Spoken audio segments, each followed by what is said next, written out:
अस्सलाम वालेकुम, कैसे हैं आप? ठीक हैं? आई होप कि आप ठीक होंगे। आज है जी 19 मई 2026 और ये है आज मंगल का दिन। असल में अपडेट जो है वो तो सोमवार को ही देनी होती है, लेकिन क्योंकि कल के दिन में हम थोड़ी सी आउटिंग करने गए हुए थे, टूर पे गए हुए थे, क्योंकि आपको बताया था ना बीटीसी इथेरियम सोलाना सेल लगाया है। तो जब टीपी हिट हो जाए तो फिर जाहिर बात है प्रॉफिट तो आए तो एंजॉय ही करना है। आपको तो कहा था लगा लो, लेकिन आपने तो आगे से हमें ही लेक्चर देने स्टार्ट किए थे कुछ लोगों ने, तो इसलिए फिर हमने तो लगाई हुई थी और हमने प्रॉफिट लिया। अभी मार्केट की अपडेट देते हैं, मार्केट में क्या होने वाला है और क्या हो रहा है, इसकी सादा और देसी जुबान में मेरी एक आदत है, समझाता हूँ। और ये जो डेटा आपके सामने यहाँ पे वीडियो में शेयर किया जाता है, ये हम निकाल के लाते हैं, हमारी टीम निकालती है इसको, उन खबरों को निकाल के लेके आती है जो आप तक पहुंचे तो आपकी ट्रेडिंग जर्नी में आपकी काफी मददगार हो सकती हैं। 3 दिन पहले 900 बिलियन जो है ना वो स्टॉक मार्केट से आउट हुआ और लिक्विडेट हो गया और आउट हो गया, यानी सीधा सीधा अगर आप करें तो ये वजह क्या बनी? वजह ये है कि ये सारी की सारी मार्केट, दुनिया में जितनी भी मार्केट्स हैं, ये वन साइड बाय जा रही थी बगैर किसी वजह के। वजह ये थी कि चाइना में डोनाल्ड ट्रंप जो हैं वो चाइना गए हुए थे।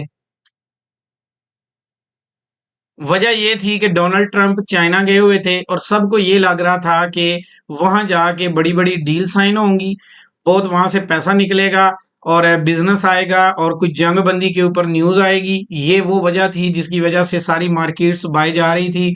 लोग मुख्तलिफ कंपनीज के शेयर खरीद रहे थे, इसलिए खरीद रहे थे ताकि अगर कोई अच्छी खबर आती है तो उसमें उनको काफ़ी बेनिफिट हो।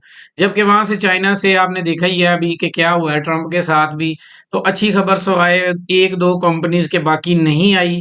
और फिर जब जैसे ही ट्रंप ने आके वापसी पे बयान दिया कि मैं ईरान के ऊपर दोबारा हमला कर सकता हूँ, तो उसके बाद ये सारी मार्केट दोबारा से कोलैप्स हो गई है, यानी कि क्रैश हो गई है। और बिटकॉइन तो ये जाए ना जाए, बिटकॉइन तो सबसे पहले है ना, यानी उसने भी नीचे आना ही था क्योंकि उसका तो लेवल भी वही था। तो अब ये 900 बिलियन डॉलर यानी कि तकरीबन 1 ट्रिलियन के करीब करीब अमाउंट जो है ये यहाँ से विड्रॉ या लिक्विडेट समझ लो हो गई है, कि यानी एक की पेमेंट दूसरे की जेब में जा चुकी है। अच्छा, अब हम आते हैं कि ये भी वैसे नेगेटिव खबरों में ही आएगा ये वाला भी, कि गूगल के जो सर्च है ना जिसमें लिखा जाता था कि हाउ टू बाय बिटकॉइन, यानी बिटकॉइन खरीदने वालों की तादाद मुख्तलिफ दुनिया में लोग सर्च करते थे। जब बिटकॉइन का नाम आता था तो बिटकॉइन की सर्चिंग की जाती थी कि बिटकॉइन जो है वो क्या है, उसको बाय कैसे करना है। तो वो ऑल टाइम लो के ऊपर पहुंच गया है, यानी कि अपनी हिस्ट्री पूरी, जब से बिटकॉइन दुनिया में है सबसे कम सर्च किया जाने वाला ये अब पेयर बन चुका है। और इसकी क्या वजूहात हैं ये आप कमेंट में बताएं। क्या आपको क्या समझ आता है कि क्यों दुनिया में बिटकॉइन ऑल टाइम लो को सर्चिंग में टच कर चुका है? लोग सर्च नहीं कर रहे, ऑल टाइम लो पे पहुंच गया है, यानी कि जब इसका आगाज हुआ था उससे भी नीचे। इसके बाद आपको एक और चीज बताते हैं जो कि बड़ी मजे की है और बड़ी इंटरेस्टिंग है। वो ये कि एआई देखेंगे कितनी तरक्की करता जा रहा है। और इंसान जब थे तो इंसान डेफिनेटली, इंसान तो इंसान है, भूल भी सकता है, सारे एक जैसे तेज नहीं होते और तरक्की एक लिमिटेड के अंदर ही रह के होती है। लेकिन एआई के आने के बाद देखेंगे किस तरह तरक्की हुई है। वो आपको ये एक खबर से ही आपको पता लग जाएगा कि एक बंदे ने, ये मैं सादा देसी जुबान में आपको समझा रहा हूँ, कि टेक्नोलॉजी का इस्तेमाल करते हुए अपने $4 लाख के जो बिटकॉइन है ना वो उसने यूज में ले आया, यानी कि पासवर्ड भूल चुका होगा या कोई जो इसकी खबर की डिटेल थी वो तो यही थी। लेकिन ओवरऑल आपको सिर्फ सादा अपने देसी जुबान में समझने वाले लोगों के लिए, क्योंकि पढ़े लिखे तो समझ जाते हैं, सादा जुबान में समझाने के लिए कि एक बंदे ने टेक्नोलॉजी का इस्तेमाल करते हुए अपने नुकसान को प्रॉफिट में कन्वर्ट कर लिया। तो यहाँ से आप देखें कि दुनिया किस तरफ जा रही है।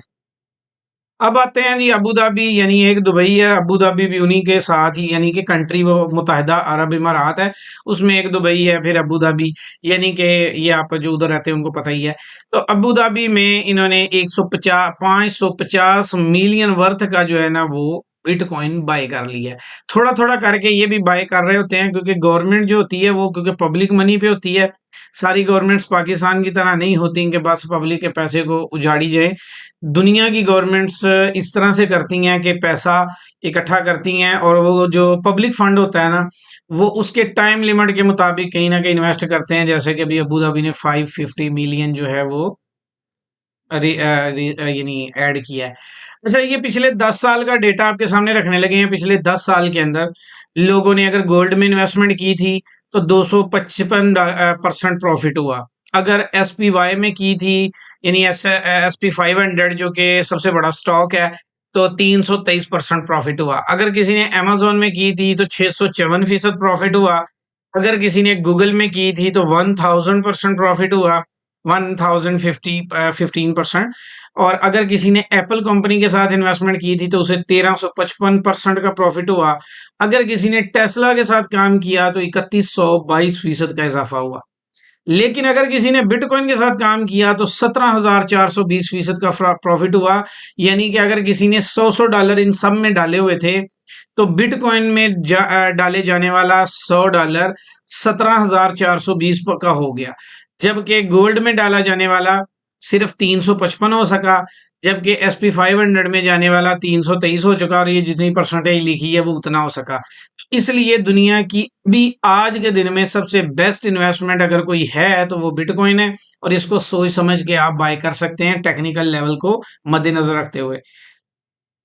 ईरान भी बिटकॉइन के ऊपर, क्योंकि बिटकॉइन की बात हो रही है तो ईरान ने सारे तजर्बे किए हैं। अब ईरान क्या कर रहा है कि वो एक इंश्योरेंस सर्विस लेके आ रहा है जो बैकअप बीटीसी पे होगा। आपको पता है इंश्योरेंस कंपनी जब बनाई जाती है तो वो क्या करती है, वो लोगों से जो इंश्योरेंस के पैसे लेती है वो मुख्तलिफ बिजनेस में, प्रॉपर्टी में और जो कोई शिपिंग में, कोई ऑयल में, इस तरह मुख्तलिफ तरह पे ट्रेड करते हैं और उससे प्रॉफिट जनरेट करके अपने क्लाइंट को देते हैं या जो इंश्योरेंस क्लेम होती है। तो ईरान क्योंकि वर्ल्ड बैंक के पास भी नहीं जा सकता, कोई बड़ी सरमायाकारी वर्ल्ड में कर नहीं सकता, उसको पता है जब्त हो जाएंगे, उनके पास एक ऑप्शन बचा था और उन्होंने अब बिटकॉइन को बरोए कार लाने का सोचा है। अब वो बिटकॉइन को जो है ना यूज करते हुए अपना एक फाइनेंशियल यानी इंश्योरेंस सर्विस लेके आ रहे हैं। अब वो क्या होगा कि वो जो लोग पैसे देंगे वो पैसे को बिटकॉइन के जरिए, जो बिटकॉइन की मूवमेंट होती है उसके जरिए उसका प्रॉफिट जनरेट होगा। डेफिनेटली ये मैंने पिछला डेटा आपके सामने शो किया है, इसको यहाँ पे शेयर इसीलिए किया है कि यहाँ पे देखें कि दुनिया में अगर किसी ने भी पैसा बिटकॉइन में रखा है तो कितना प्रॉफिट है, और यही चीज ईरान अब करने जा रहा है। अब आ जाते हैं हम अपनी क्रिप्टो मार्केट में। तो ये हफ्ता काफी बुरा गुजरा है क्योंकि 2 हफ्ते पिछले हमारे बहुत अच्छे गुजरे थे। अब ये वाला हफ्ता जो लॉन्ग के अंदर थे, जो बाय के अंदर ट्रेड कर रहे थे, उनके लिए बुरा है। बुरा इस सेंस में भी है कि बाय कर रहे थे तो प्रॉफिट मिला हफ्ता 2 हफ्ते। अब मार्केट दोबारा से सेल आई है और बिटकॉइन थोड़ा नीचे आया। आल्ट्स कॉइन में नेगेटिविटी पहले से ज्यादा हो गई है और इस वक्त आपको सारे कॉइन जो हैं वो डंप करते नजर आ रहे हैं। और पिछली वीडियो में अपडेट देते हुए आपको बोला था कि एलयूएनसी में से पैसा विड्रॉ होगा और आपके सामने 25% विड्रॉ हो चुका है। ये एक एनालिसिस होता है, ये नहीं होता। अक्सर लोगों को ये होता है कि यार वो जो है ना ये कहते हैं कि अक्सर लोगों को ये होता है कि वो कहना शुरू कर देते हैं कि वो देखो जी हमने कहा था। भाई हमने रेगुलर अपडेट दे रहे हैं, रेगुलर जो ओपिनियन होता है ना वो आपको बता रहे हैं। जब मार्केट ऊपर जाती है तो सारे कॉइन में इकट्ठा पैसा विड्रॉ नहीं होता, स्लो स्लो होता है। जो कॉइन ज्यादा गया होता है सम टाइम ऐसा होता है कि वो ज्यादा वाला उधर ही रह जाता है, बाकी नीचे आ जाते हैं। तो ये एक एनालिसिस बेस होता है। डेक्सी जो है इसमें से पैसा विड्रॉ नहीं हो रहा, हाइप में से नहीं हो रहा, लेकिन बाकियों में से हुआ और ये हफ्ता काफी बुरा गुजरा है। और क्रिप्टो के अंदर ये सारा सेलर का हफ्ता था, यानी ये हफ्ता उन लोगों के नाम है जो शॉर्ट के अंदर ट्रेड कर रहे थे मेरी तरह या मेरे साथ। इस वक्त मार्केट का जो इंडेक्स है वो फिर से 40 पे है। और ये जो मार्केट इंडेक्स है ना, ये मैं आपको बताता हूँ, इसका भी एक प्रॉब्लम ये हो गया हुआ है, काफी लंबा टाइम हो चुका है कि ये 60 से नीचे नीचे ही है। और एवरेज अगर देखी जाए तो ये 40 पे खड़ा हुआ है। नॉर्मल हालात में इससे पहले जब क्रिप्टो के अंदर ऐसा कभी नहीं देखा गया कि एक इंडेक्स जो है ना वो अनबिलीवेबल तरीके से जो है ना वो इस तरीके से परफॉर्म करे जिस तरह से ये अब कर रहा है। ये पहली दफा देखने में आया है कि इतने लंबे टाइम बिरिश मार्केट के, कभी भी बिरिश मार्केट रही है, कभी ऐसा नहीं हुआ। इंडेक्स बिरिश मार्केट में 90 तक भी जाता था, 95 तक भी जाता था, 70 तक भी जाता था। बिरिश मार्केट में रहते हुए आर्ट्स कॉइन में 2-3x की रैलियां भी लगती थी। बीच में ऐसे कॉइन भी होते थे जो सम टाइम 10x भी कर जाते थे। बिरिश मार्केट के अंदर ही एसएलपी ने परफॉर्म किया था, एएक्सएस ने परफॉर्म किया था, जिल ने परफॉर्म किया था, सीएफएक्स ने परफॉर्म किया था। इसी तरह बीरिश मार्केट थी तब, कोई बुलिश मार्केट नहीं थी, कोई आर्ट्स की रैली नहीं चल रही थी। उस वक्त एडीए ने भी परफॉर्म किया था और उसके अलावा गाला ने परफॉर्म किया था, बीरिश मार्केट के अंदर किया था। एम बॉक्स ने बीरिश मार्केट में परफॉर्म किया था। लेकिन अब का जो बीरिश ट्रेंड है वो जहां पर बाकी कॉइन्स को रोके हुए है या मूवमेंट नहीं हो रही, वहां पे इंडेक्स के साथ भी वही रगड़ा लगा हुआ है कि इंडेक्स भी जो है ज़्यादा ऊपर नहीं जा पा रहा, और जब तक ये इंडेक्स ऊपर नहीं जाएगा मार्केट स्ट्रॉन्ग बुलिश में नहीं आएगी। मार्केट में एतमाद की अभी भी कमी है। यही वजह है कि जब लोग बाय करने आते हैं तो ज़्यादातर इन्वेस्टर को ये लगता है कि सेल कर देना चाहिए, तो वो सेल करके लोगों को पैनिक कर देता है, और हर बंदा इस इंतजार में बैठा होता है कि क्रिप्टो कैसे ही ऊपर जाए, हम सेल कर दें। लोग बिटकॉइन के साथ भी यही करते हैं, इथेरियम के साथ भी यही, सोलाना के साथ भी यही, और ये जो सर्कल है ये 2027 तक जारी रहेगा। 2027 के एंड तक यही वाला सिनेरियो जारी रहेगा। कुछ भी बेहतरी आने के इम्कानात यहाँ पे फिलहाल दूर दूर तक नजर नहीं आते। बिटकॉइन की बात कर ली जाए तो बिटकॉइन ने एक आपको एनालिसिस किया था 82 और 88, इसने 82 को टच किया, अब ये नीचे आया है, और अभी मजीद करीबन $2,000 की करेक्शन हो सकती है। ये जो रेड लाइन मार्क हुई हुई है, इस लाइन के ऊपर प्राइस बनती है तकरीबन 74-75 के राउंड अबाउट, और 74, और अभी ये 76-900 पे, यानी कि 2,000 की मूवमेंट हो सकती है, 2500-3000 तक भी हो सकती है। ये रेड लाइन इसका वो एरिया है। अगर बिटकॉइन इससे ऊपर रहा तो दोबारा आपको नजर आएगा 80-82 के राउंड अबाउट थोड़े ही दिनों में। लेकिन अगर यहीं पे इसका ये 76 पे महीना क्लोज हो गया तो ये थोड़ा सा ऊपर जाने के बाद फिर दोबारा नीचे ही होगा। वो साथ साथ आपको अपडेट करते रहेंगे। अगर आप इस हफ्ते में देखना चाहते हैं कि इस हफ्ते में बिटकॉइन क्या होगा, तो इस हफ्ते में बीटीसी फिलहाल नीचे ही आएगा, ऊपर के चांस कम ही लगते हैं।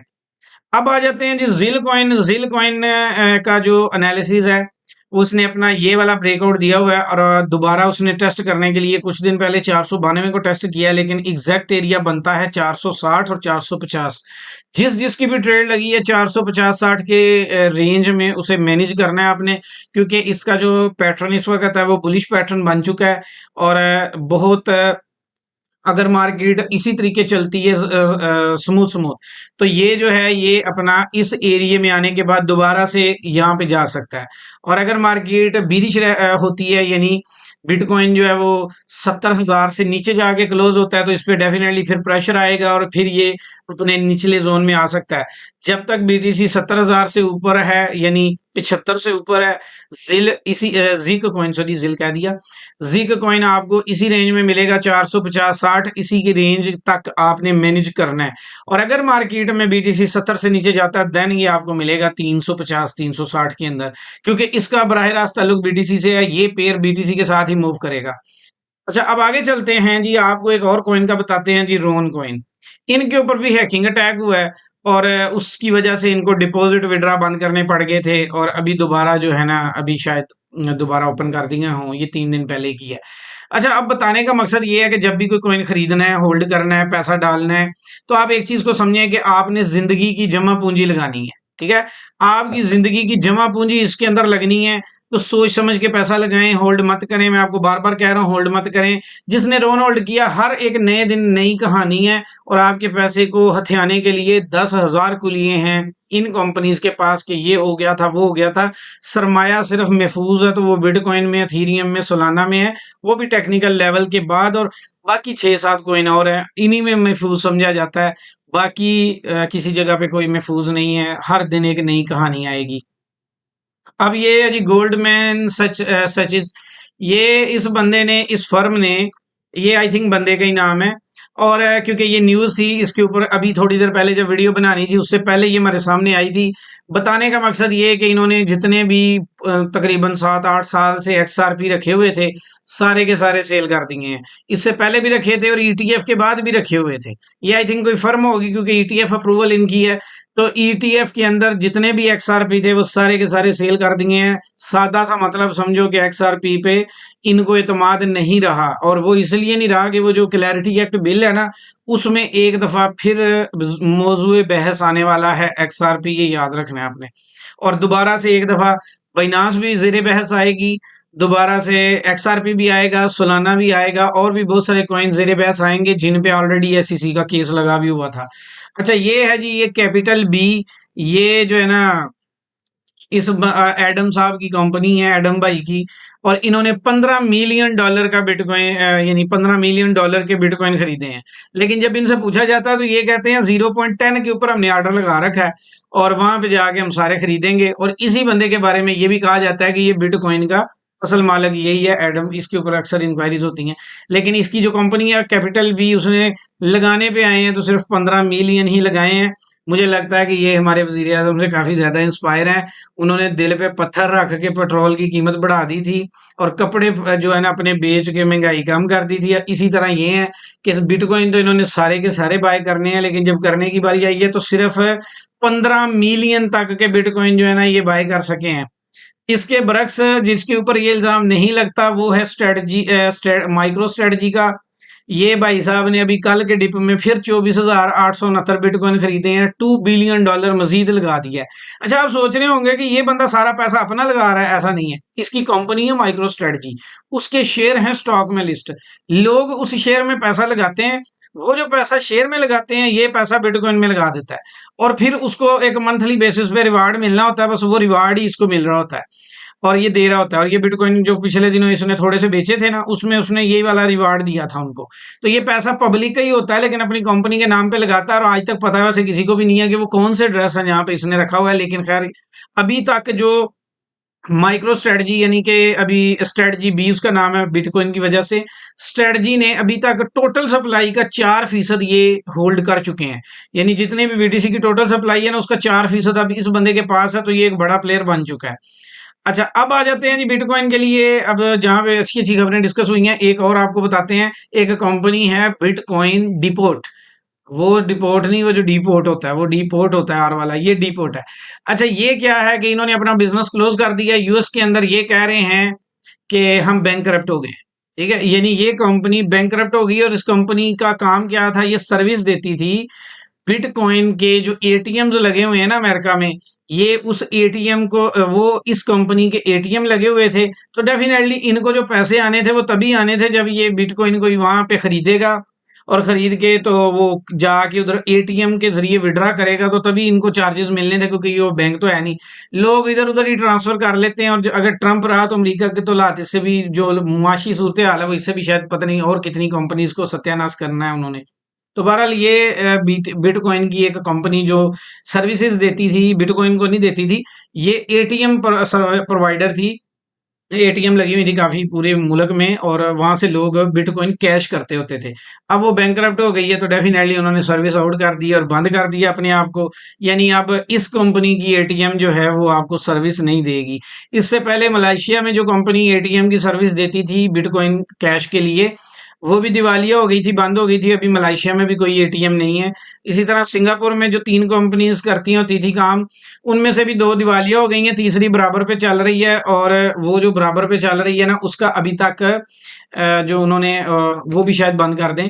और भी बहुत सारे मुल्कों में ऐसी ही सूरत हाल है। अच्छा, इसकी बड़ी वजह क्या है कि लोग पीयर टू पीयर ट्रांजैक्शन कर लेते हैं, यानी आमने सामने बैठ के ना एक दूसरे से पैसों का लेन देन कर लेते हैं। कंपनीज भी मोस्टली यही काम करती हैं, कैश डील में सारा काम कर लेती हैं, या बैंक टू बैंक कर लेते हैं और सामने बैठ के वो ट्रांसफर कर देते हैं, या कोई शेयर का तबादला कर देते हैं। क्योंकि ये एक ऐसी करेंसी है जिसको लेन देन के लिए ये एटीएम की जरूरत नहीं है। एटीएम में कैश बहुत कम लोगों को जरूरत होती है, इसलिए लोग एटीएम पे कम जाएंगे, तो इनको फीस नहीं आएगी। जब इनको फीस नहीं आएगी तो ये बंद ही करेंगे। ये सिंपल सा, ये कोई नेगेटिव खबर नहीं है।